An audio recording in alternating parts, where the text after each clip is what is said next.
speaking as well.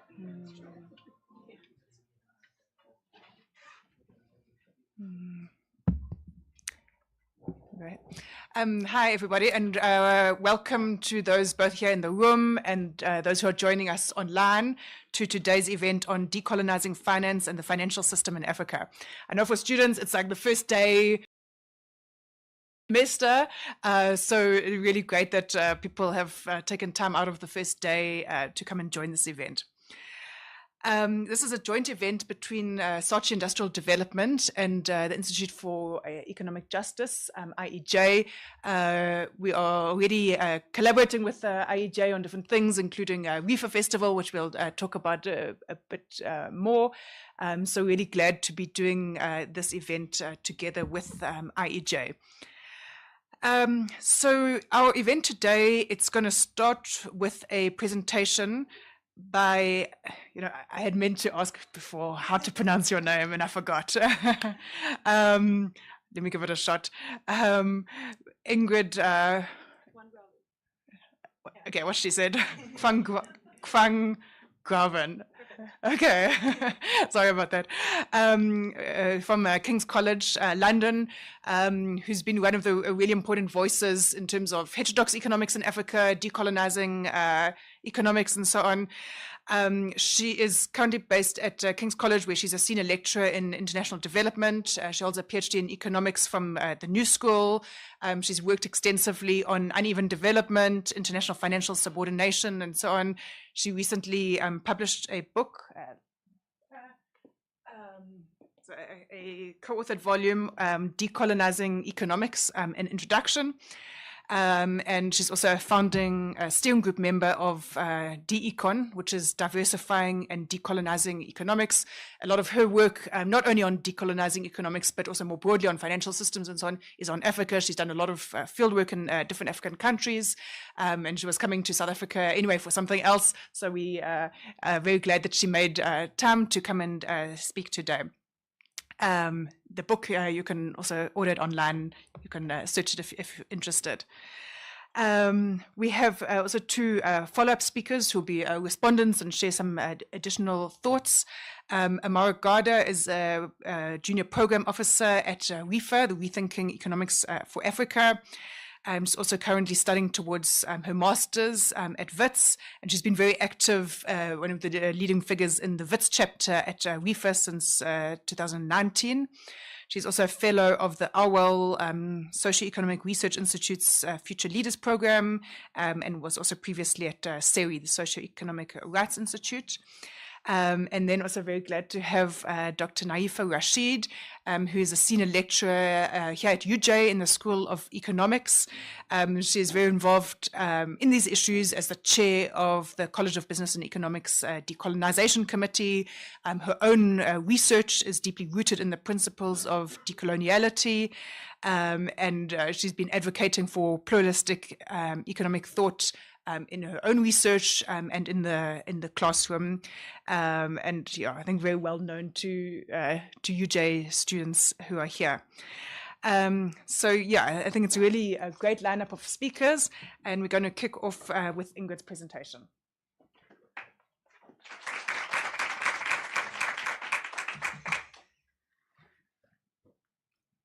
Thank you so much for having me, and thanks for organizing this. I'm really happy to be here.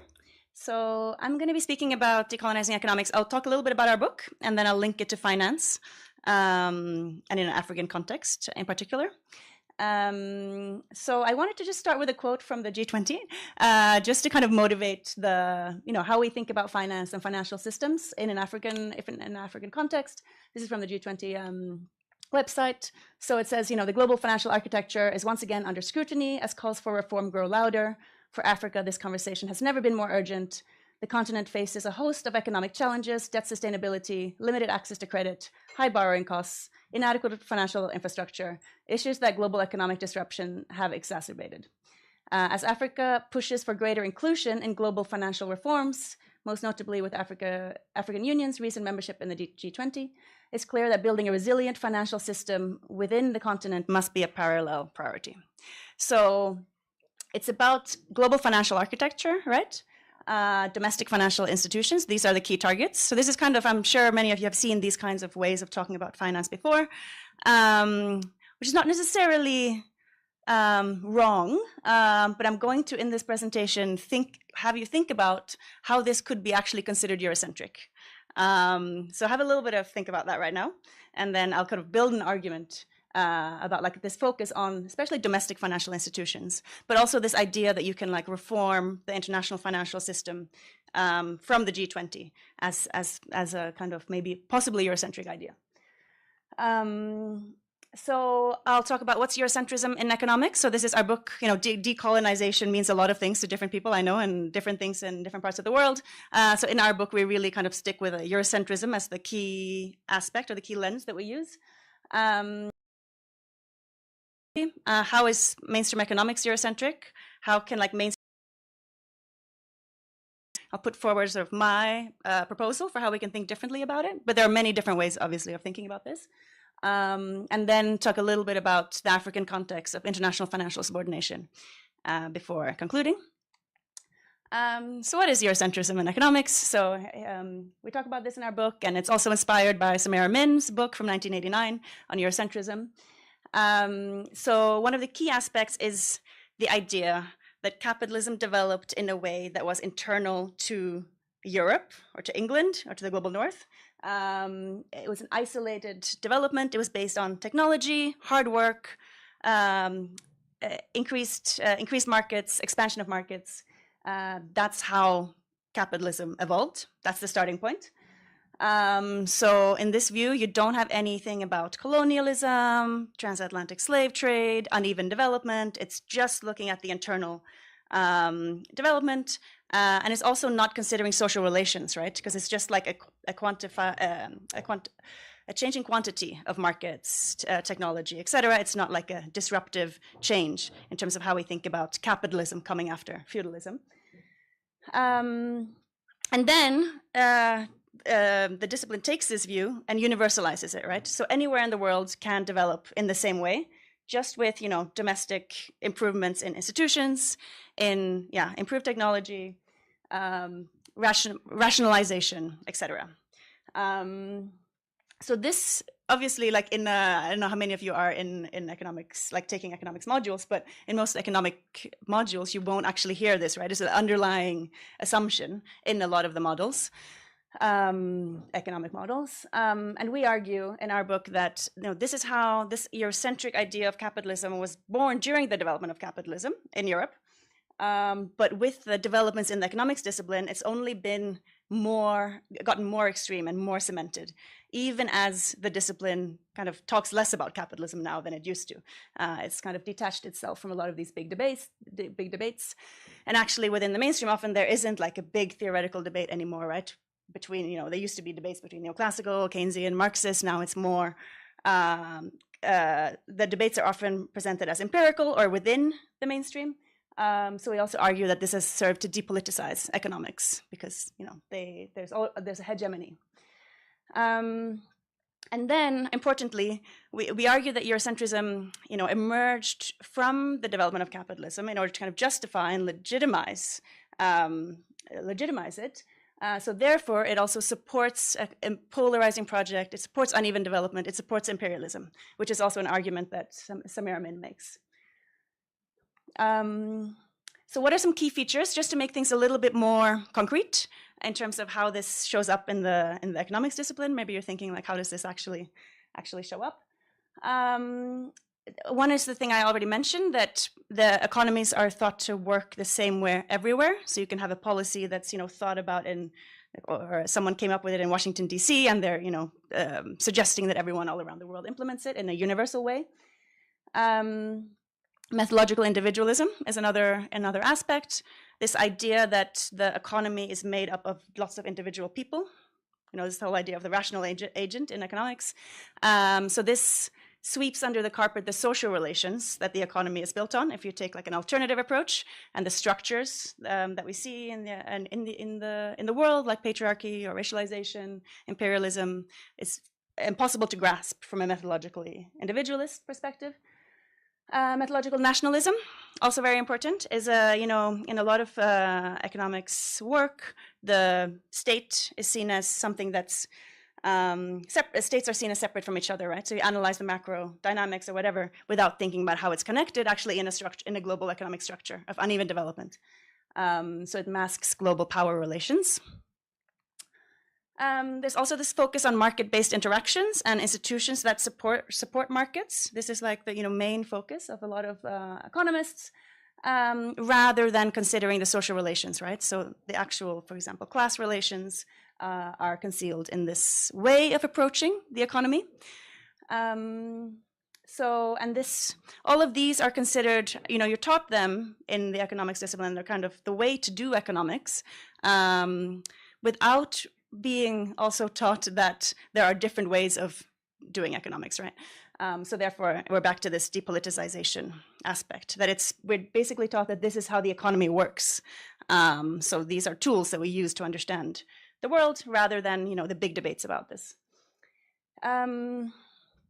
Okay, so that was kind of like a very quick introduction to Eurocentrism in the mainstream. So now I want to use finance as a way to kind of, as an example. We don't talk about that much in the book, but it's something that I work on in my own work.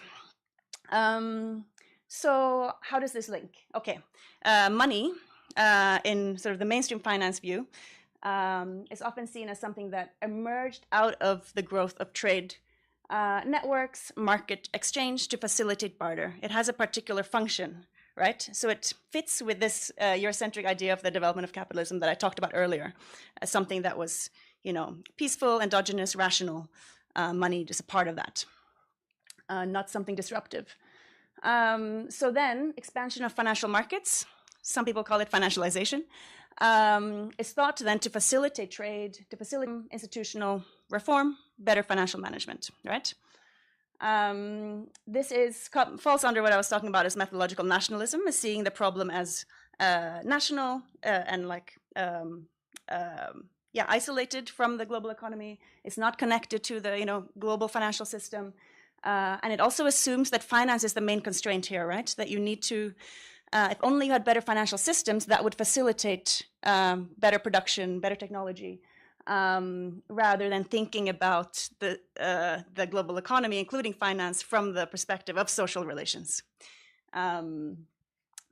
There's the other side, the more micro side, is financial inclusion, right? Where the idea is that if only people had better access to finance, then they could be entrepreneurs, they could financially plan better, they could behave more rationally in markets because they would have this access. So that they could educate themselves, invest in human capital, and that this ultimately drives growth. This is also like a lot of, big part of how the World Bank, IMF, and others talk about financial inclusion, which comes back to what I was talking about in terms of methodological individualism, right? It takes away no talk about imperialism or racialization or patriarchy. It's about the individual and just the individual being able to access finance in order to behave more rationally, as if that is the constraint on development. So this kind of idea of finance, improving financial systems, improving financial inclusion, supports this market-based finance view that you see, all over international financial institutions now, as Daniela Gabor has called it, the Wall Street consensus, and these are often just presented as facts, right? You just need this. Financial inclusion, financialization are something that you need to have in the global south in order to develop. How is it Eurocentric? I mentioned it a little bit already. Money treated as something that's neutral, technical, something to just facilitate development. So the social processes, violent social processes associated with capitalism get lost. And I mentioned this already, that it assumes the constraint to finance is at the individual or the national level, right? So not thinking about the broader dynamics of capitalist development and uneven capitalist development in particular. I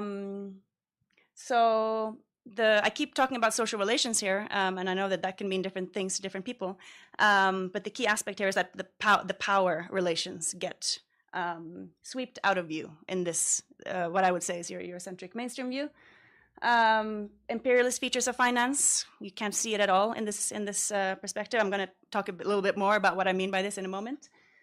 How financial markets are shaped by other power structures, like racialization, class, patriarchy, and how actually finance reflects a lot of these deeper social relations. And how underlying production structures also shape finance. So that it's not like just developing the financial system would lead to development, but actually often the financial system is also a response to how production and production structures have been organized and have developed in an uneven way, right? So what does decolonizing finance entail? So I put some thoughts up here. So these 5 pillars are what I talked about earlier about how finance can be considered Eurocentric, the features of finance, Eurocentric universalism, methodological nationalism, methodological individualism, the support for markets and market-based institutions, and depoliticizing economics. So, what would be the opposite way of thinking about these things? What would be like a way that isn't Eurocentric? First of all, of course, not to expect that Global South countries will follow the same path, that it's not like you just take these tools or policies from the Global North and implement them in the Global South and think that you can have even development everywhere in the world. Actually uncover the turbulent histories of the relation between finance and colonial and post-colonial development, recognizing how finance is in one space is connected to finance somewhere else. It's not going beyond this methodological nationalist view, and exploring also how individuals aren't just isolated, rational actors that can access finance in order to get a loan to be an entrepreneur or whatever, but actually a part of a social structure, and that any kind of financial intervention will also be shaped by the power structures that already exist in society. Instead of just looking at markets, institutions, you look at the underlying social relations and how capitalism works, basically. This is the important part of, like, if you want to understand things in a non-Eurocentric way, you have to kind of depoliticize the idea of capitalism. And in order to repoliticize or move away from a depoliticized view is to be explicit about the vantage point you're theorizing from, be explicit about the theory you're using, and using a theory that can actually help explain unequal power relations, right? So theorizing money in relation to power becomes important. Okay, so what's a concrete way of doing this? So I have one example. I mean, there's lots of different theories that you could draw on, right? Different Marxist theories, different Keynesian theories, institutionalist theories. So I'm going to talk about one way is where you think about money as a social form. That has become global. So you have world money. It's an important, aspect of the world, which is currently the dollar, and it has been for many decades. And that world money emerged as basically U.S. became dominant, right, and became an imperial power. And those two things are connected. It's related to the International Division of Labor, right? And that money is also a form of social power. Right? It's not a neutral tool. It's not just a neutral tool. It's actually social.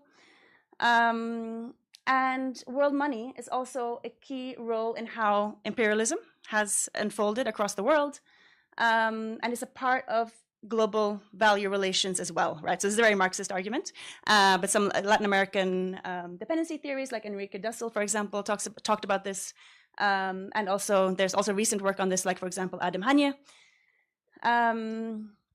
And the other thing is that the world market, thinking about the world market in this way, you can also see that the world market has always been a space of rivalries, hierarchies, power struggles, domination, and that financial systems are a part of this, right? Financial systems are not separate. And there's a lot of work on, for example, how the role of the City of London in the global economy that we can talk about. But also other kind of institutions that have emerged as a part of the system. And financial systems have also evolved everywhere based on this kind of unevenness, right? So I did some work with my colleagues on how financial systems evolved in Ghana and Senegal, based like as a part of the colonial project as well, and that we can't think of them as something that they're just like late or like underdeveloped or undeveloped financial markets, but actually they have developed in a very particular way because of how capitalism developed in these countries. And with this view in mind, international institutions become expressions or symptoms of the imperialist system, and African financial problems become symptoms of uneven development, right? So in that sense, the IMF, the World Bank, you kind of get this idea that they emerged as a part of this system, right? So trying to just reform the IMF at sort of just the level of the IMF doesn't actually take into account why the IMF is powerful in the first place. And also thinking about financial problems in particular countries in the global south, you only see a very small part of the picture if you don't take into account the whole dynamics of global capitalism. Okay, so for the last few, last part of my presentation, I want to talk about more specifically what's happening in an African context, international financial subordination. I know I've talked a lot about big theory. So now I'll talk a little bit about this, and I think also my discussants will talk more about this. But basically, so I've talked about how the world economy, including the financial system, developed in a way that was uneven. It's a part of global capitalism, and African countries are integrated in this in a subordinate way. So what are the implications of this?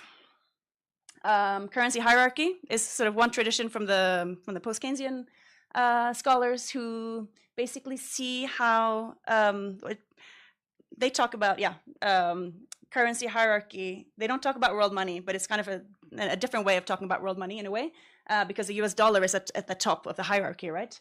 And other countries' national currencies are at lower levels. So often this means that countries in the global south actually have to borrow in dollars, or have to borrow, when they borrow in their own currency, they have to pay a higher price. So this causes a lot of dependencies and problems and leads to crises often. And this is also a part of how capitalism has developed, right? So in a sense, it's not enough to just try to kind of change the hierarchy or create a new world money, but actually because you have to think about how money is a part of the global capitalism as a whole.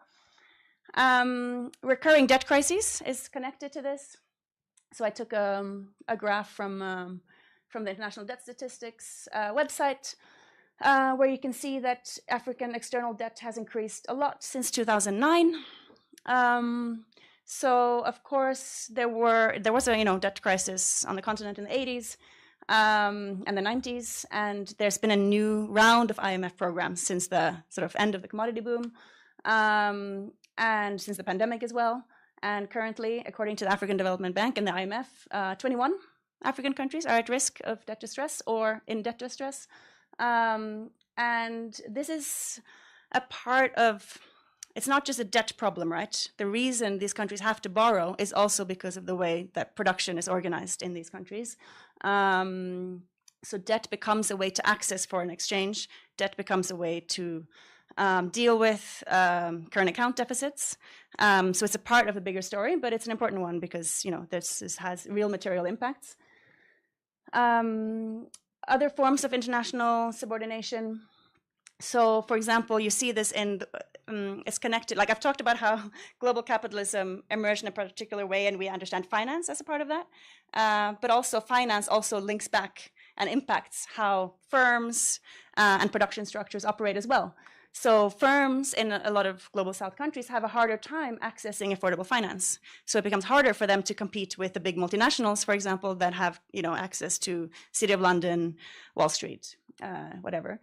So it also impacts the possibility for for example, South African firms to compete with the big multinationals. So that's a part of the story, of course, not the whole story, but a part of it. What's the relevance of London and all of this? So I put a picture of the City of London on the slides. And of course, historically, the City of London was important because there was British Empire. But part of the work I'm doing now is trying to understand what's the role now. Actually, things have obviously changed, but does it still have an important role to play in the global economy? And for a lot of countries, the City of London is still very important. A lot of big multinationals have their primary listing in London. for South African multinationals, because the financial system in South Africa is actually very developed compared to other African countries, a lot of South Africa-based multinationals are able to access finance within South Africa, but when they want to go abroad to other parts of the continent or other parts of the world, they channel their finance through London. This is where they can access Eurodollars, and so like it still plays a role, but in the way that when the South African companies are expanding to other parts of the world. So the City of London is still very significant for global finance and for mining finance specifically. So what about other kinds? I talked about other kinds of power relations as well, right? I talked about imperialism a lot, but there's other social structures, social relations that are important, like, for example, gendered power structures. And I think many of you maybe will be familiar with that when a country is in financial trouble, for example, structural adjustment programs, women tend to get hurt the most. This is, or when there's cutback to, because structural adjustment programs or any kind of program with the IMF in order to facilitate debt payments generally always tends to lead to cutting of social services, right? So there's a link there that reinforces patriarchal relationships and also hurts women. So that's kind of a macro impact. In terms of micro, a lot of microfinance programs, and I talked about financial inclusion, and one of the main kind of programs within financial inclusion is microfinance, and often they actually tend to target women in order to empower women. But this often doesn't have the intended effect. They can have very negative effects, and a lot of feminist scholars have written about this. It depends on generally, the position of the household in general. Giving loans to women that are from very poor households actually can end up leading to a debt trap and a worse situation. What about the racialized nature of finance? There's also a lot of work on this in different traditions. And there is, in my work, I've seen that, like, at a global scale, African businessmen who go and raise money, in New York and London face a lot of racism. There's a lot of racist perceptions of, like, doing business in Africa, and, like, what would that be like? Like, I was talking to the CEO of what used to be called Ashanti Goldfields Corporation, and he was saying he went to New York to raise money, and but that was in the 90s, and that was when the Rwandan genocide was happening, and I think it just started getting to the news just before he was meeting the investors. And he was like, oh, no, I'm not going to get my money this time. And he was like, as soon as he got to the meeting, they were like, how do we know that, Ghana's not the next Rwanda? So there's all these kinds of ideas, like lack of knowledge and, like, racist perceptions of Africa and in the global north and elsewhere. This impacts how international investors relate to the continent.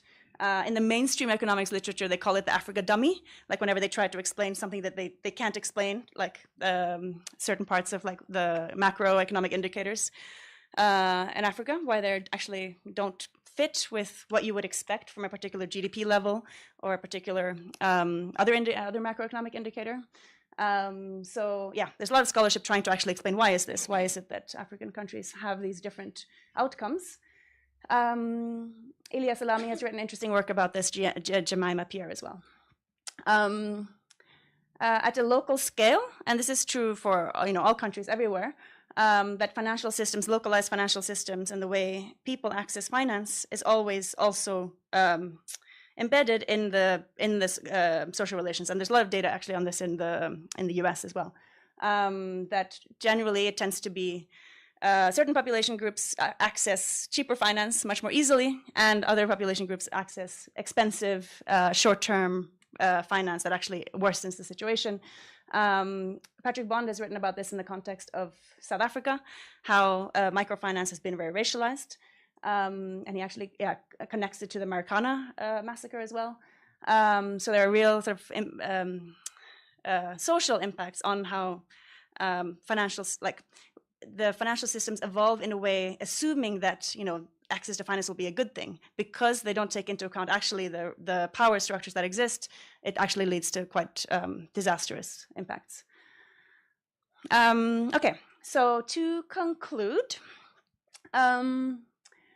interrogating how power underpins the global economy can help us better understand finance and actually the inequalities that are associated with finance that you don't see if you take a mainstream approach to finance that assumes, methodological individualism, methodological nationalism. So these expressions of unequal power relations include the way international institutions work, why the IMF is dominant, why the World Bank is dominant, the role of the US dollar, currency hierarchies, dependency relations. These are all based on unequal power relations, right? And I think in our interaction with them and understanding of them, we understand them better if we take that into consideration. These hierarchies or institutions do reinforce uneven development, but they're not necessarily the primary cause.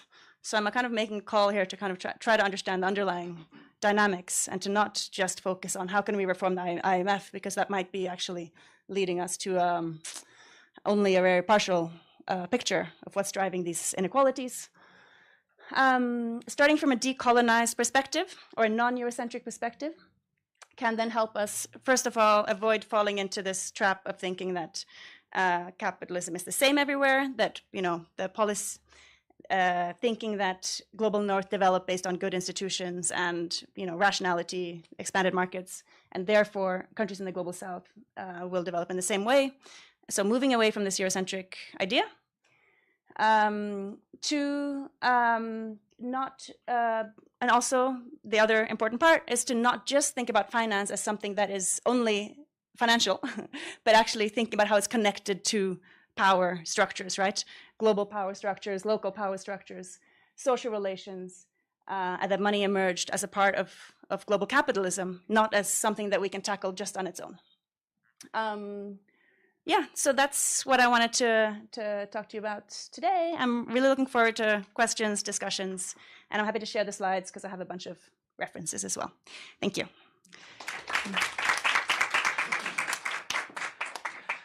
Thanks a lot, Ingrid, and I really loved how you were able to bring together the broad issues around decoloniality and decolonizing economics with finance and contemporary debates around finance in Africa. So thanks very much.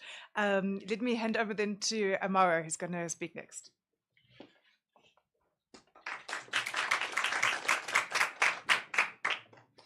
Thank you. It's very weird to be in a place where people clap before you speak. I could say anything, but you guys have clapped already. Thank you so much, Ingrid. That was fantastic. I think if you were watching our reactions, you probably just saw us nodding the whole time.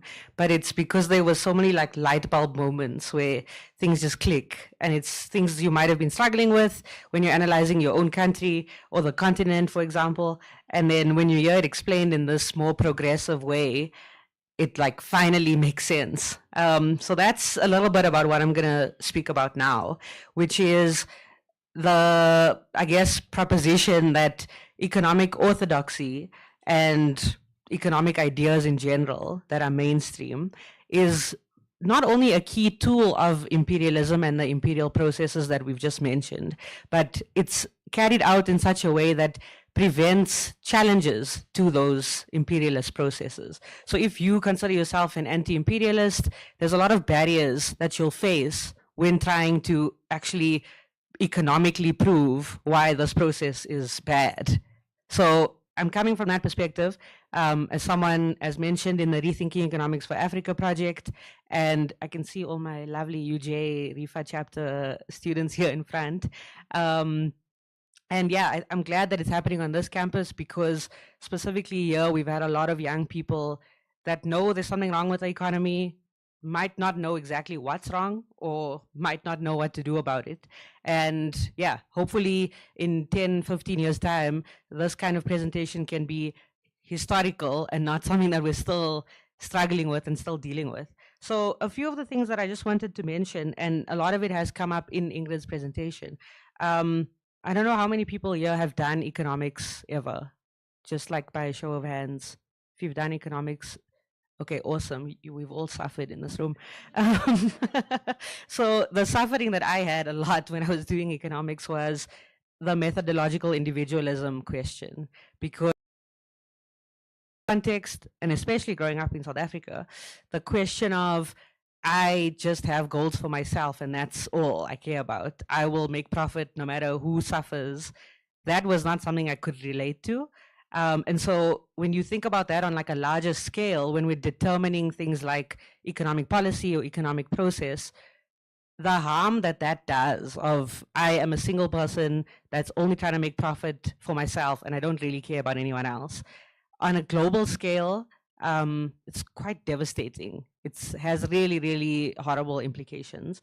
And I think that's maybe a kind of like trap that we've fallen into here as well, given the kind of ideas that have been presented to us about this is how you develop, and on a individual scale, this is how you get rich. That framing has always been, be isolated and only look out for yourself. And I think what I want to challenge people to think about is that the type of like success that you want to chase? Like, is that something that you'll be happy with if you're, I don't know, the richest person in South Africa and you still have to, you know, drive past Alexandra when you go to Sandton? Like, there's still that inequality, I think, should make us feel uncomfortable. I think it does on a South African scale, but I would love for it to be more uncomfortable on a global scale. So when we speak about, like, I don't know, role models in terms of countries, and often people will think of like the US and the UK as like this dream that we should all be aspiring to. Number one, as Ingrid has just shown, that kind of like success for those countries depended on the exploitation of countries like ours and of people like us. And number two, it's also something that in that process, the governments or the states of the US and the UK have to lose some kind of like human empathy in order to do that. And I think that's very clear now, which is what I want to bring it back to. When we're looking at the news all the time and just getting depressed because there's violence literally everywhere, there's genocides happening, there's, you know, children being murdered, there's women being like sexually abused, and there's like a few global conflicts, I think, that we're all kind of aware of. And often people will look at these issues and think like, I wonder why these people just keep fighting. If you look at something like Palestine and Israel, for example, there's a long history of this imperialist process that's behind all of this. It's not just two groups of people that hate each other. If you look at what's happening in the DRC, that one, I think, is something that we might not even realize how we are somewhat implicated in that whole process. As we're trying to solve the climate crisis, we're moving towards different types of technology. We're trying to be green. We're trying to, you know, figure out things like lithium batteries. How do we make things last longer? And all of those core minerals come from that area in the Congo. And so there's actually a contestation over resources there that results in people literally being murdered. And so I'm not saying we shouldn't care about the climate crisis, but that when we care about issues in isolation and not on like a global political economy scale, we miss really important things. And we think we're solving something, but we're actually maybe diverting the problems somewhere else. And so in terms of like extraction, I think when we speak about colonization and imperialism, extraction is something that should be like one of the first things that we think of. For South Africa, for example, the reason one big reason our financial system is as developed as it is because gold and diamonds were discovered here. So how do those two things link?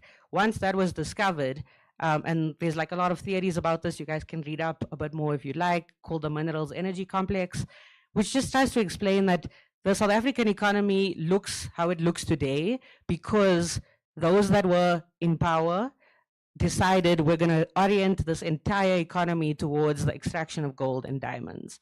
And that comes with a whole lot of other issues.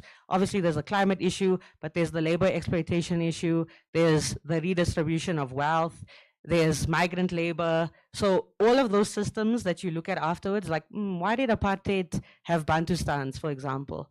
It's not just because people wanted to keep races segregated, but there was strategic thinking around, if I make you a Bantustan and you're not part of the Union of South Africa anymore, if I'm the South African government, it's not my job to look after you. I don't have to provide you social services, but I still need your labor. So you're going to stay relatively close, a couple hours away from me.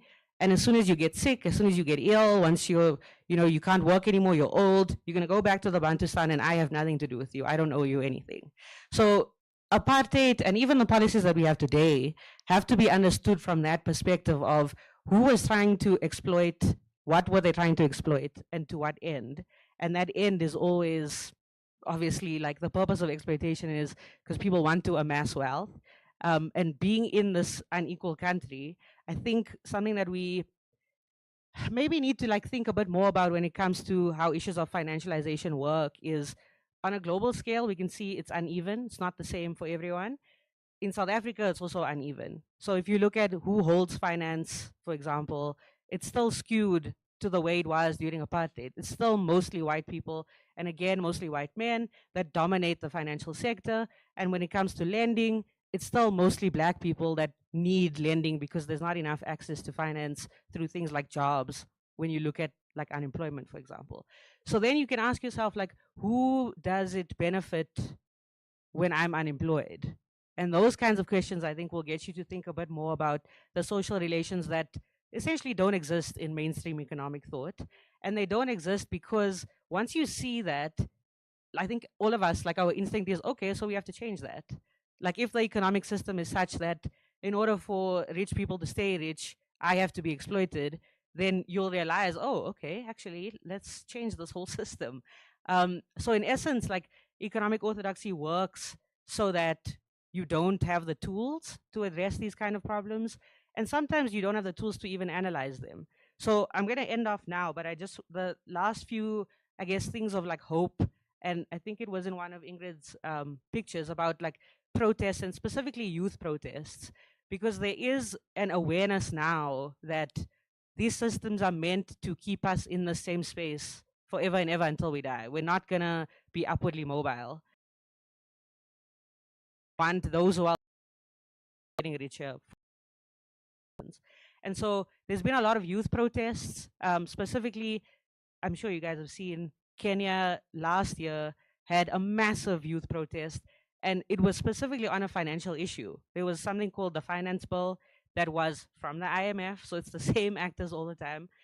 It was going to impose austerity measures. It was going to increase things like food prices.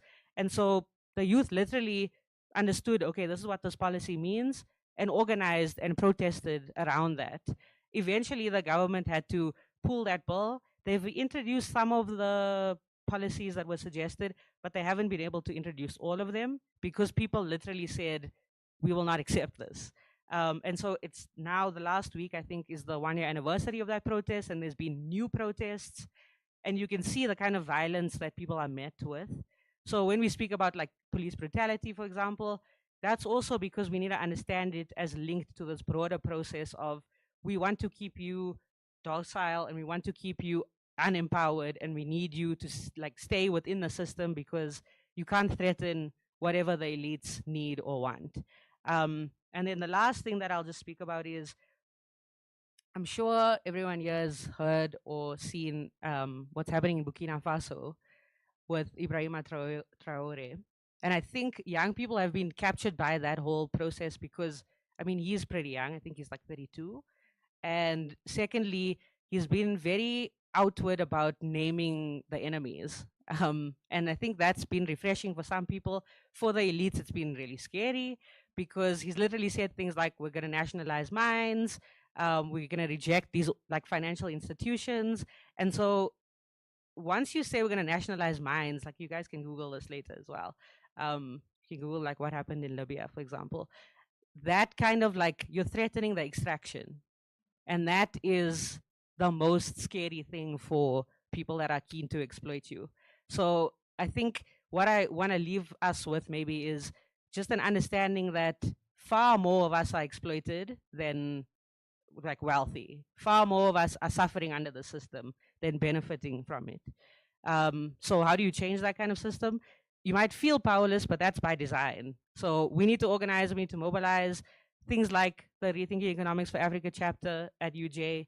This is not a paid promo, but that's exactly the kind of spaces where we need to be discussing how do we build alternatives, because clearly this is not working.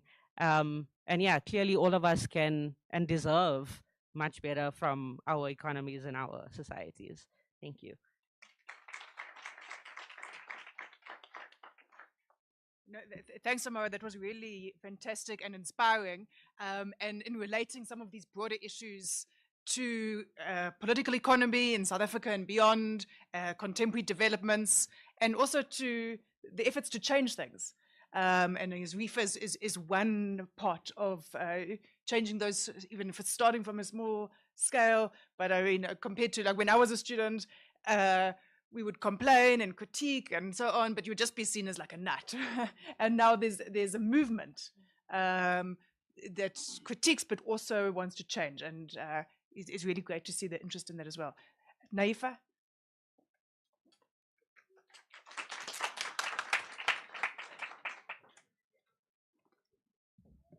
Hi, everyone. So just to add to what Amara is saying, I don't know how many of you feel when you walk into your classes and when you're learning, you feel like you're stuck between two different worlds. There's this world where you have to focus and you have to write exams and you have to find a job and get into this market. And then there's the other side where you see everything around you. Things don't make sense. Some of these theories are not looking very real.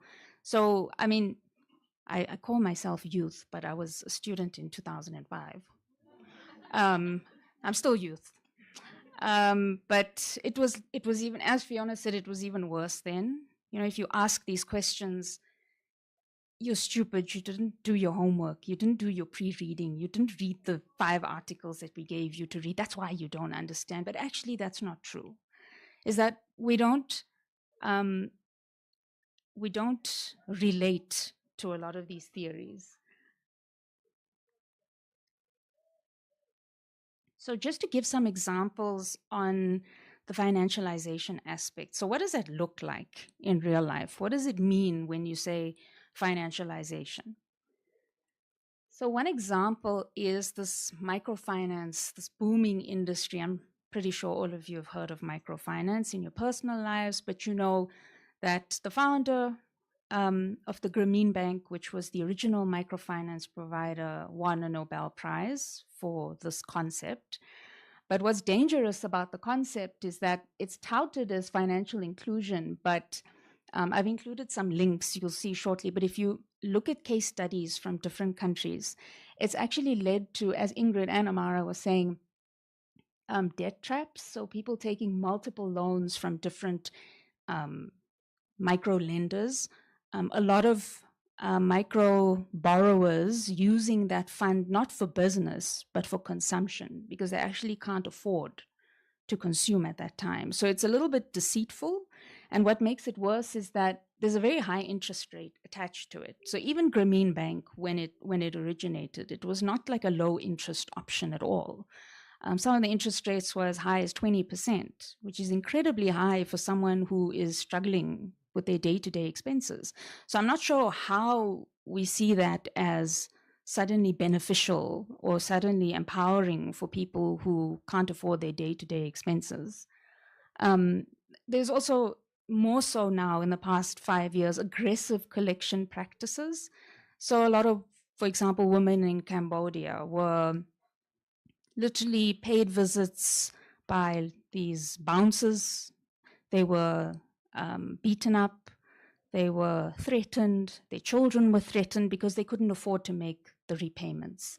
And now if you're a female who is borrowing from many different micro lenders, what does that mean for you? It means you'll be harassed. And I'll show you the video link, but in that video, there was a woman who actually just got so fed up. She went outside, she was pregnant, she basically set herself on fire because she didn't know what to do. Even though she had a child and she had another one on the way, it was difficult. She was a single mom and she just didn't know how to. She was in the hospital even with those burns, and the debt collectors came to see her with those burns to ask her for money. So that's just how real some of this is for a lot of people. And I don't think microfinance is as the saving grace as everyone mainstream economists. And I can make these links available to you, but those videos are so important because they also talk about the profit motive and how all of these microfinance institutions are prioritizing profit. You have a lot of wealthy people who are investing in these microfinance initiatives, and they're not doing it out of the goodness of their hearts. They want return. I mean, they didn't become rich for nothing, like from nowhere. They know how to make money. And this is one way they want to make money. And they want their high interest rates, and they'll send their bouncers or whoever to collect the money because they need their profit. So that's very important to know, is that the interest rates are actually getting higher with microfinance. There's also very limited evidence that microfinance has been effective. There's actually, from the Poverty Action Lab, the most recent research says that microfinance hasn't actually hasn't been like a blanket benefit the way it's been punted to be. It's actually cost a lot of poor people, and it hasn't really, it's actually put them into a further debt spiral as opposed to help them come out of their debt situations. And if you watch the first one, The Dark Side of Microfinance, you'll see some of the stats that they give you around all of the different suicide rates just as a result of microfinance, nothing else, just purely because you have someone at your door every day or at your hospital every day coming to ask you for money. Another relatable aspect is unaffordable housing. And that's something that we are all stuck in as well, because we want to work, right? And eventually we want to go into the market, the real estate market. We want to buy a house. We want to take care of our parents, right? So we're all in this trap as well. No one wants to rent forever. People want to buy homes and own land and be secure. But unfortunately, you have, in Rio, you have real estate bubbles. I mean, in South Africa, when it was the World Cup, all of these massive infrastructure projects, all of these elephants around the country that are not actually being used anymore. It's the same case with Rio, where, for the Olympics and the World Cup, massive infrastructure investments, but all of them are standing idle today or underutilized today. Mass-produced housing in debt, Mexico and South Africa, they have, particularly in Mexico, this housing initiative. And the whole point was to create affordable housing for the masses. But unfortunately, again, it became an investment opportunity for some. And then because it became so unaffordable, the poor actually didn't benefit from it at all. It just became a moneymaker, maybe for lower middle income people. It didn't serve who it was meant to serve. And then just to bring it back to South Africa, that post-apartheid housing policies, how our banking system is. How stringent it is to get a loan, a home loan. Everyone here has experienced the banks to some extent, and how, they say South Africa, a large portion of our population is unbanked, but with Capitec and African Bank, that has changed. But still, if you look at the figures, African Bank is profitable, and so is Capitec. They're not doing it out of the goodness of their heart. They're making money from it. So even when you go and you take out your home loan or whatever, you're going to be paying dearly for that home loan, regardless of which bank you go to. And then there's also the real estate investment trust idea, which is this investment in affordable housing. But the problem is, again, with the trust, there's always a profit element to it. So again, it doesn't benefit the population that is meant to benefit. And unfortunately, we have to be skeptical when we see people coming with these investments. It almost becomes like a marketing tactic for a lot of these corporations. And then all about just like what Amara said with the land grabs. So this guise of green investment and climate just transition, but there are many examples of basically how a lot of these land grabs, like in Ethiopia and Sierra Leone, are mainly for resource purposes.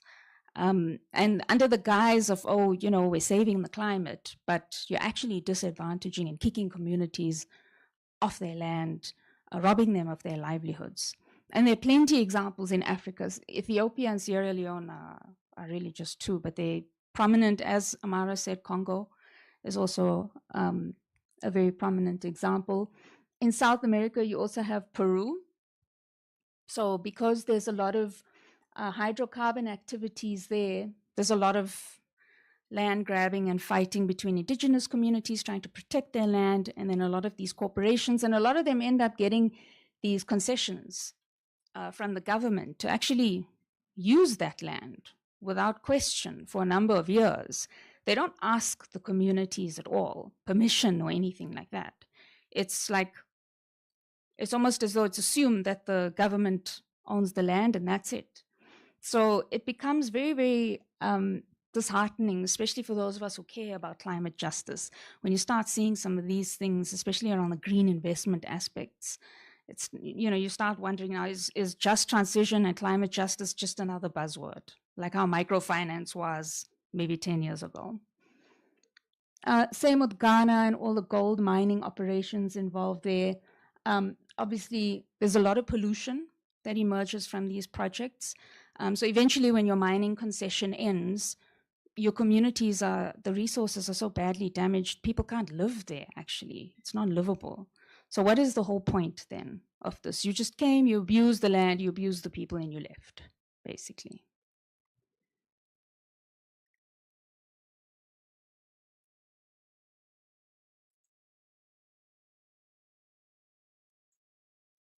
Okay, I think that's the last slide from me. But hopefully you'll have lots of questions for Ingrid, particularly around the green investment part. Thank you. No, thanks very much, Naif, again, for relating these issues to very real developments in South Africa and in the continent and beyond. We're going to open for questions, comments, engagement, both from our online audience. We have a lot of people who've joined online and those who are in the room. While I'm just giving people a moment to collect their thoughts if they want to ask a question, I'm also just going to take the opportunity to announce some upcoming events and then open for the questions and comments.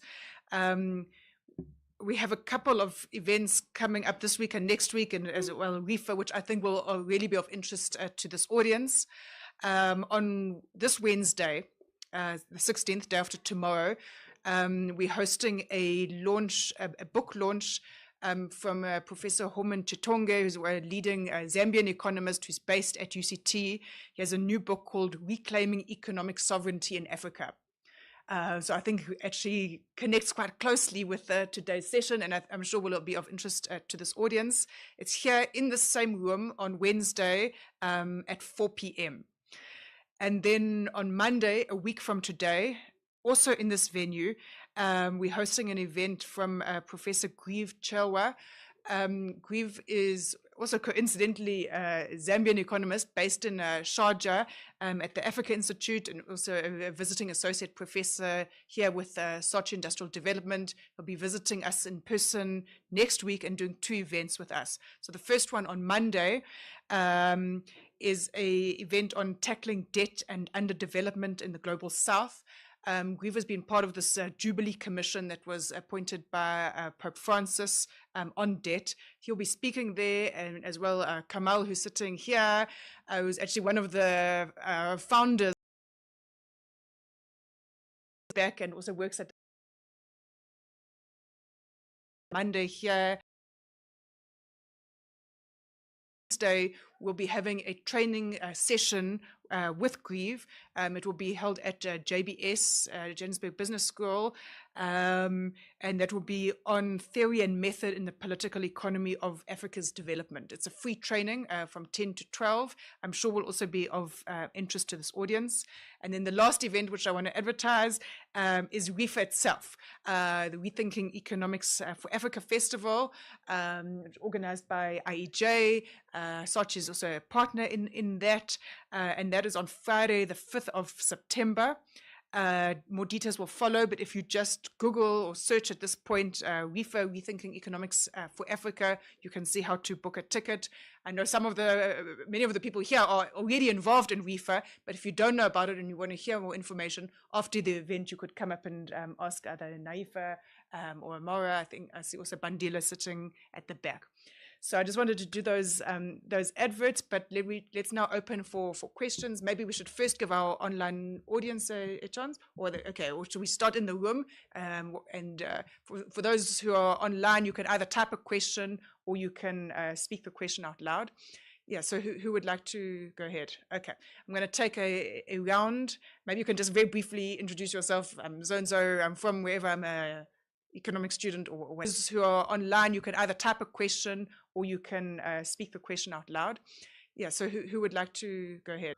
Speak mostly around delinking, and how can that be a thing that we can be able to imagine in today's time. And of course, there's been a lot of talk around de-dollarization as coming from the side of BRICS.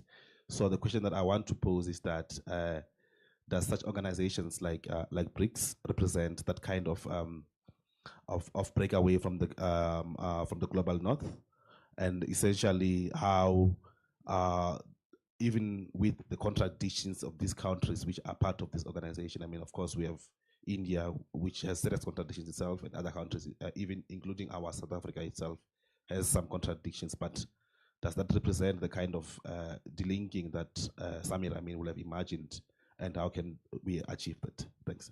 Thanks. Okay. Sandile?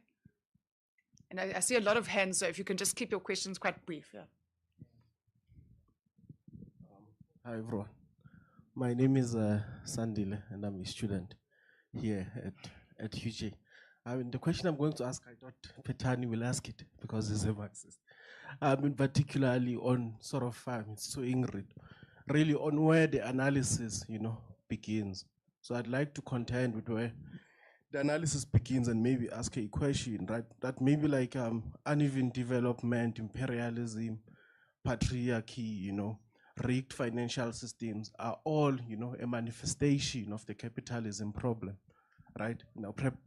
Capitalism is a system that is not viable, right, for the global south to sort of achieve development. So my question, shortly, is that how possible is it to decolonize finance and the financial system, in Africa within the context of, of capitalism? Fixing all of these problems that we're talking about without really breaking and confronting capitalism itself. Maybe you can just pass the mic to over there. Hi everyone, I am Alex Lekhwate, a final year business management student and current chairperson for Debating and Amnesty International South Africa at UJ. My question is just around like the type of preaching that we always hear from the policies that government have for like addressing economic inequalities and such. I just wanted to ask then, like, which sort of checks and balances are in place to make sure that like in situations where exploitation actually happens and we don't really see the results of all of these like promises and whatnot, that essentially we always hear about, not only on a local level, even on like an international level? Are there like any institutions that are in place officially to just like hold the type of accountability that we normally have for leaders? Yeah, Sean. Thanks very much. My name is Sean Mfunza Mala. I used to be in the economics department here at UJ, and I worked with Naifa on some of the decolonization initiatives. I think these are very important sessions because they encourage critical thinking amongst economics students. But I guess what I want to encourage is for the people in the audience is also somebody who was also a student 25 years ago and has hopefully learned from my mistakes, is also to think critically at multiple layers. Okay, so it's important not just to engage in this kind of critical thinking, but also to think about the interests behind this kind of critical thinking. So a nice example is indeed the Institute for Economic Justice, which receives funding from two billionaires, Adrian Enthoven through Yellowwoods and George Soros through the Open Society Foundation, both of whom are billionaires who benefited from exactly some of these kinds of dynamics that we're talking about. Soros benefited from financialization and exploitation internationally, and Enthoven's family became rich under apartheid, and he has benefited from that wealth here, okay? So it's interesting to ask whether some of these organizations that purport to lead this kind of critical thinking are in fact doing what they're supposed to be doing and whether they can be trusted in the long run. And that also, when we're talking about Eurocentrism, we do have to ask why 30 years after apartheid, 65 years after independence on the African continent by and large, we are still importing academics from European institutions to tell us what financialization and imperialism looks like on the African continent. So I think the statement that summarizes this for me very well, I think it was Steve Biko, who said the greatest tool in the hands of the oppressor is the mind of the oppressed. So what we can agree on is critical thinking, but what I would encourage everybody in the audience to do is also to think at multiple layers of criticality. Thank you. Okay, maybe we can just pass it to Freeman over here, and then we'll, we might have to have a second round. Yeah. Okay. Good. Thank you. I'm Freeman. I'm a postdoc at Search Industrial Development. So my question is, BRICS aims to introduce its own currency, but you find that President Trump threatens to discipline countries that support the BRICS. So therefore, what transmission mechanism is required to decolonize finance and the financial system in Africa, given that Trump, from my view, aims to recolonize the financial system in Africa? Thank you. Okay. Okay, maybe we can just have a, Kat, maybe you could just bring the, oh, we've got a mic here. Okay.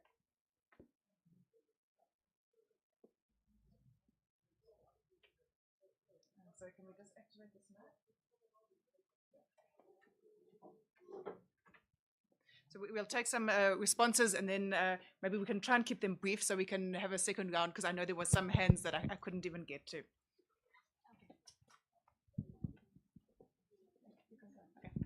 Thank you so much. Really, really great questions and really great engagement. So yeah, I got a couple of questions on BRICS, which, yeah, I'll start with that. Yeah, from Petani and others.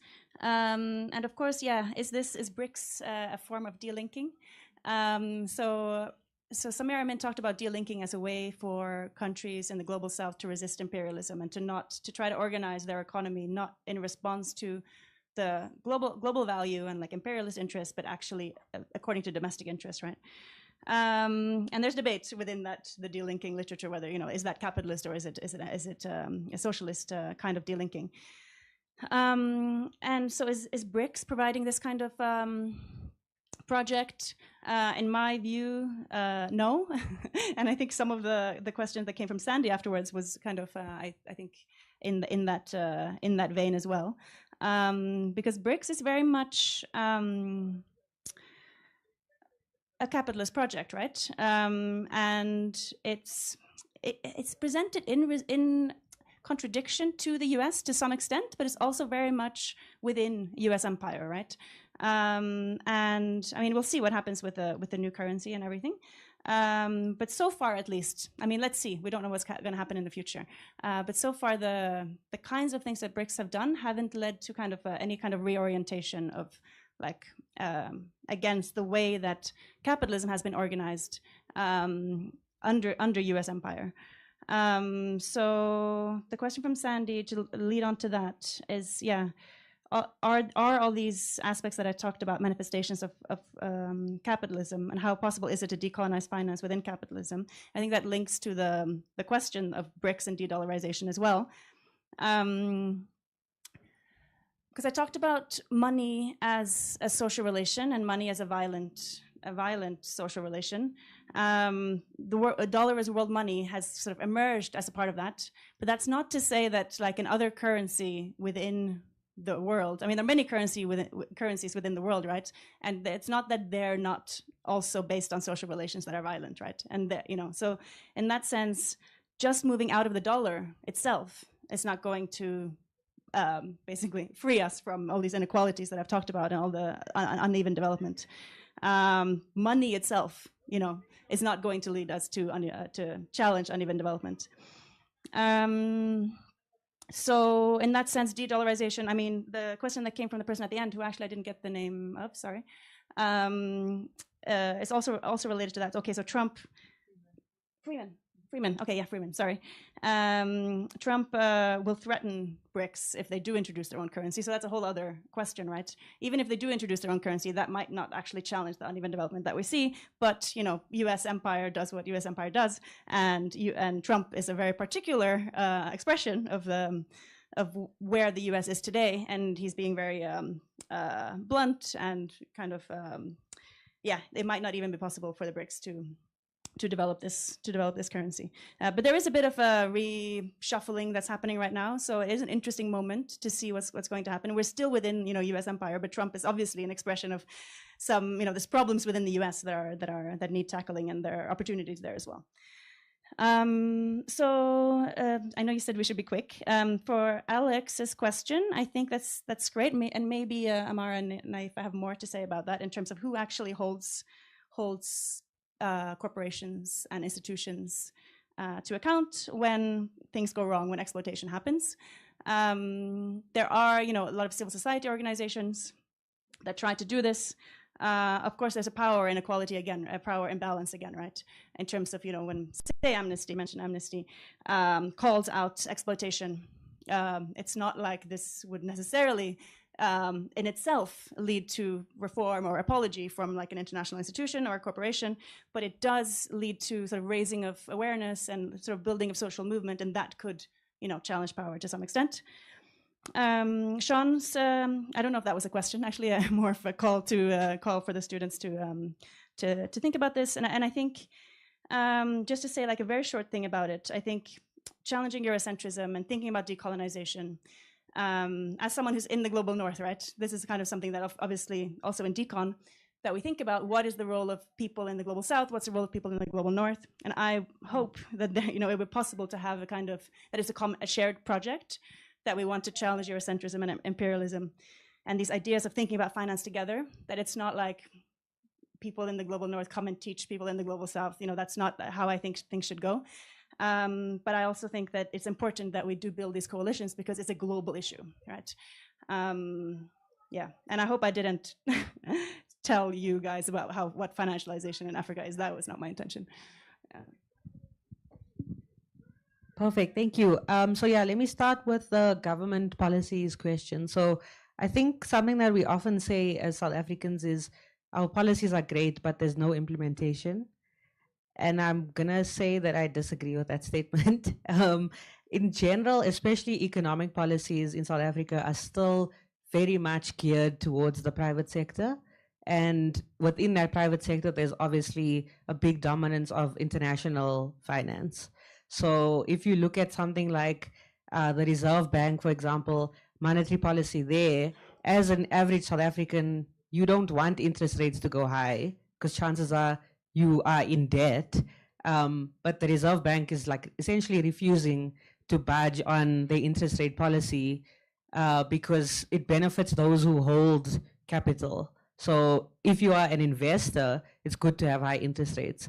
And then similarly, I'm sure you guys have heard the kind of like posturing around, we want South Africa to be like a destination for investments, or we must be as business friendly as possible. So I would say in terms of our economic policy, I don't think are good, and they are being implemented. But in terms of accountability then as a broader question, I think that's maybe where we're stuck as South Africans, because there isn't really much accountability once people make policies and pass them. We can't really hold people accountable if whether they implement the policy or not, and whether that policy has bad effects or not. For now, the main, I would say, accountability mechanism is something like elections, which a lot of us are opting out of. But then there's also like your community organizing meetings. There's things like, obviously now there's like parliamentary proposals that people can put forward. So there's engaging in that sense. But on a large scale, there's not much we can do. And I think that's why we feel the way we feel. The example of Kenya that I gave earlier came about because there wasn't any other channel for people to hold government to account for what it was doing. And so the protest action was the best way there.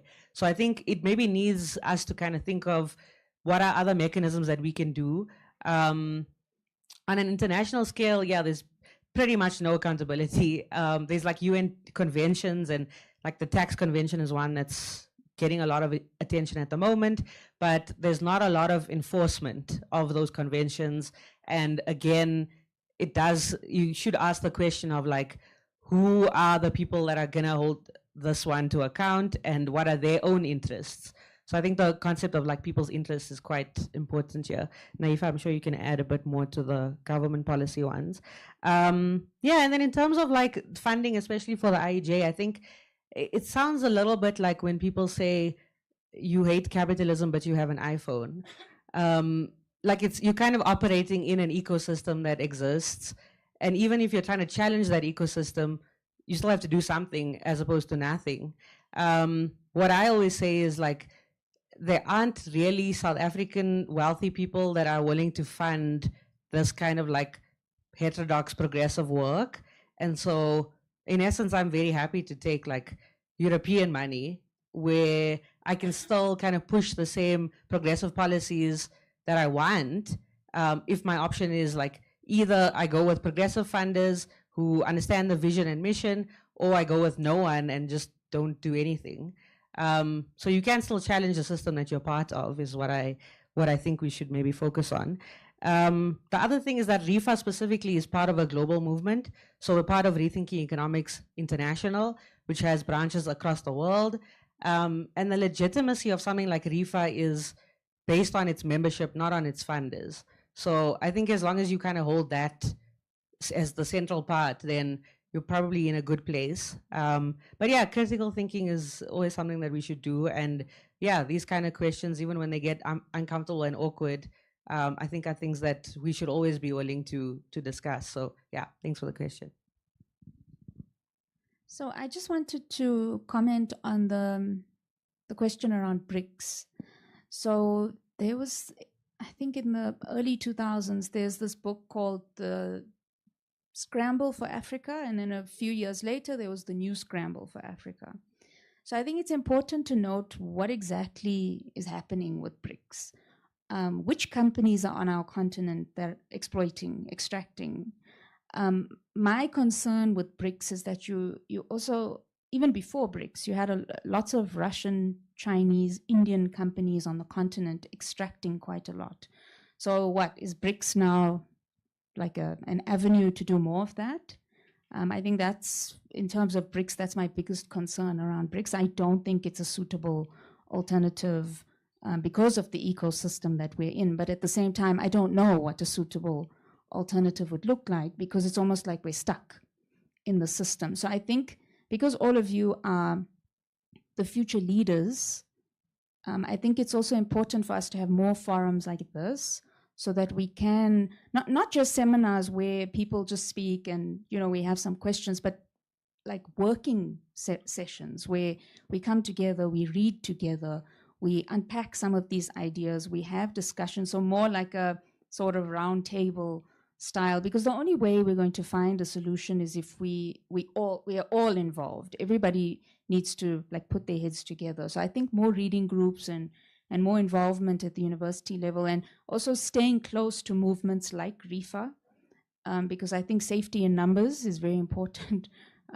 right now. And it's, I think also with young people, the more young people get involved, I think more of these questions will even be asked in the workplace. You know, once you leave university and you're in the labor market, you know, you'll still be thinking about these things once you've left the university. So I think even though we don't have the answer, I think we have the tools to get to an answer at some point.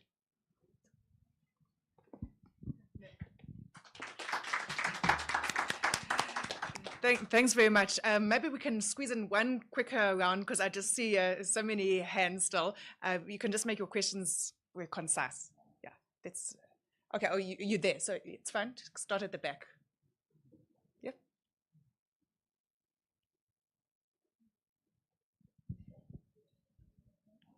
Good day. My name is Bouti, economic student here at UJ. So I would like to touch on that Reserve Bank part. Because Africa, if we want to decolonize finance, we need banks. They are the ones that are failing us. because they have powers in terms of money. They hold money so that the economy can thrive, so that there could be economic activities, so that small businesses can qualify for loans, so that small businesses in Africa can expand. They need the loan, so they can't qualify for a loan because of reserve banks. So I wanted to emphasize on that. We need to carefully look at our reserve banks. Those are the institutions that are failing us. Even the Sechakanya, he must be removed there. Being used. I don't know who's using him. He must be removed there. Look at our interest rates now. They are at 11 point something percent. Our inflation is at 2 point something percent. Check the gap there. What's about that gap? It's killing our country. We have only one problem in South Africa, our Reserve Bank. Our fiscal policy is very good. Our monetary policy in Africa, it's failing us. And I would love us to look at that. Okay, thanks. I think it was more of a comment, but yeah, go ahead. Hello, my name is Kujo. And my question I would like to ask to say, how does actually military violence and physical violence help to sustain these economic exploitative relations? And how can revolutionaries and activists in the Global South deal with this? Thank you.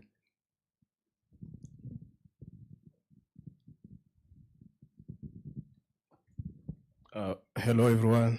My name is Advocate Hlakula. Well, mine is simple.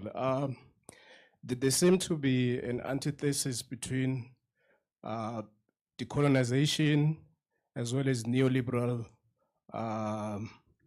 economic policies. So is it possible to use neoliberal economic policies to decolonize the architecture of the global financial system? Okay, here in the front. Hello, everyone. Lindiwe Kumalo here, current chairperson for Rethinking Economics for Africa and secretary for the UJ Debate Union. So my question would sort of fall in the line of commentary, but as a politics and economics student, one of the things that frustrates me is, as much as we talk about decolonizing finance, I think one of the most important things that we haven't really spoken or touched, especially in South Africa, is the role of patronage, especially in our politics, right? So Naifa and Amara did touch on sort of like the history of South Africa and how we switched to adopting the GEAR economic policy. And Amara did touch on the fact that it is geared towards the private sector. So how do we then go about ensuring that as much as we are decolonizing economics, we also make sure that we don't fall behind in the integration of social sciences? Hi, everyone. My name is Paxday Mupemba. I'm part of the UJ RIFA Exco and a third-year accounting student. I have a practical example quickly. So PayMe Now recently acquired funding, 400 million from Standard Bank, right? It's basically, you get advanced salary, right? I think we all know it's for the black people, right? I'm not gonna say it, but it's for the black people. I think my question is that, is that a way of decolonizing from the North way of thinking, right? Especially considering that there's no interest rates and it's basically just a service fee. And how would that impact, especially the middle class who live paycheck to paycheck? Thanks. I think we will have to leave it there, and let me add two questions from the online participants. From Juanita, who asks, how can the youth be part of the surge in fintech development if free access to bank data for applications is in the hands of the few institutions dominating in South Africa? So it's really a question about access to data in the financial sector. And then a question from Sally, who is, I won't have time to read a comment about the concerns around microfinance and the impact on people's livelihoods, and who asks, how can policies be enhanced to support consumers and hold microfinance institutions accountable for giving loans to people who don't qualify for them, but get given them and then get harassed on repayment? Yeah. Okay. Cool. So yeah, I'll just answer in a kind of general way based on some of the questions here. And I think because I've talked about violence several times, but what I was talking about was structural violence, right? Which I think Naifa's presentation really kind of made very, very clear what that means. It's not, it's not someone going with a gun to your head, but it's you owe money, for example, and you have to pay it back while you're burned in the hospital. So that's kind of how the underlying structures that I've been talking about manifest. It's like impersonal power, structural violence. But of course, there is also actual violence, right? That's not just structural, but that is military violence, which goes to Kojo's point. That's also, of course, a part of. I mean, especially when we talk about U.S., but there are other important militaries around the world that are exercising violence to sustain these structures when they have to, when the impersonal kind of structural violence isn't enough.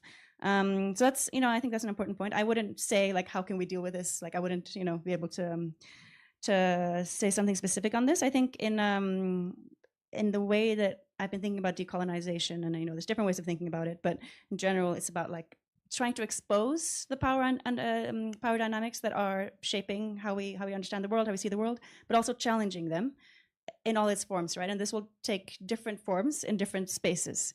And I think this is like a very general kind of comment on a bunch of the different specific questions that came up in terms of like, how do what do we do in these different aspects of the world, or different aspects of, you're talking about the central bank or neoliberalization or youth movements. Challenging these structures will take different forms depending also like who you are, which political projects you're engaging in. There's no kind of one way of thinking about decolonization in that sense. But I do think that like, the third question on like can we use neoliberal tools to decolonize, in the way that I've talked about decolonization as something about structural power, these would seem to be in contradiction. But that's an interesting discussion that we can have.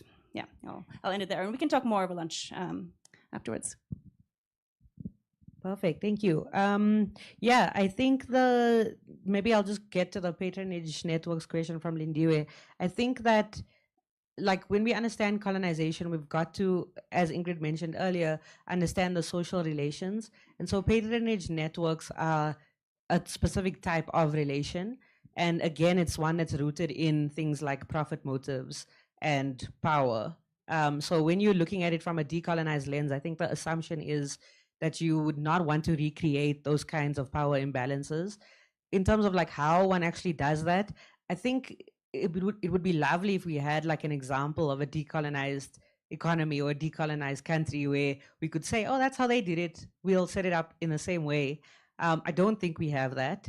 And I think there has been a lot of progress maybe on progressive governments, mostly like socialist governments, where the outlook is decolonial, but sometimes recreates those same patronage networks. And I think that it's maybe something to do with like a broader philosophical question around self-interest, and again, like who is there and what are they trying to benefit from? And I think that comes down to like the kind of world that we live in and the kind of experiences that we have emphasize that importance of self-interest. And so I think it is really something as simple but also as complex as we need to change what we value. And when you're doing that, the economy is like an expression of those values. So the way that patronage links work is because you're saying you value X over Z, and you're going to structure your economy in that way. In South Africa specifically, I think there's, we know a lot about government corruption, and that's mainly because of like democratic, transparent processes. But there is again that link between government is not just corrupt on its own. There's again private sector corruption, which is very widespread. We don't hear about it that often. Often that's harder to kind of like prosecute. If you're a government minister, for example, that's corrupt, you can get fired and shamed. But if you're like a CEO or something of a big corporation, that's a bit harder to hold people to account. And so that's, I think, maybe back to the accountability question. We, I think, need to be the ones that decide this is not acceptable and this is not something that we're, going to support. Yeah. Just to answer the question around the role of the arms industry and the role of conflict, I think the global economy is dependent on conflict. The arms sector itself is so entrenched in our economies that I think if, I guess, wars were to stop, we'd be in a bit of trouble financially. So I think when it comes to the arms industry itself, if you take the example of Japan, they've recently embargoed, they're no longer supplying Israel with weapons. But then who's going to pick up that slack? They're losing out on profit, right? So who are they going to be selling it to? What war will you start elsewhere so that you can sell these weapons elsewhere? What comes in must go out. You're not going to make these weapons for free and not expect to make money from them. So, and then it starts begging the question, all the escalations in Congo and all the escalations in Sudan, and then things start coming together. Oh, okay, we're just moving the same thing to a different region. So I think we have to be astute with the arms industry, and we are stuck in that sense that there's very little we can, we can't really give them much of an ultimatum. So that's why I say, in line with what Amara is saying, we really do have to come together to find innovative solutions. And then about the product you mentioned, the finance product, yeah, I'm still skeptical because what's in it for the person who initiated it? People are not going to do these things for free. You have in parts of Europe, there was a bank that I visited once in Sweden where it's cooperative banking, where they charge mainly service fees, and it's based predominantly on capital accumulation, but their staff complement is very small, and there's very little room to make profit. So then what would the incentive be for investors? So I think it's a great idea, but I must ask, is there any ulterior? Unfortunately, we're all designed to think in that way. So what's the catch? What's the ulterior motive? So hopefully there isn't one. And hopefully it can be the beginning of a model that we can extend to other sectors, especially in South Africa. Okay, let's have another round of applause for our three fantastic speakers. Okay. We'll bring the event to a close, but for those in the room, you can still interact a bit more with them over lunch and in the, at least for Naif and Amara at WIFA. Let me quickly thank from IJ, Amara and her colleagues who made a success of this event. To, in particular, Koketso, Katlejo, and Melanie from our side, and to this really vibrant audience. Even as we've run over, people are still here. Thank you for the great questions and for taking time, both those online and those in the room. Hope to see you at some of the upcoming events. And for now, please join us for some refreshments. Thank you.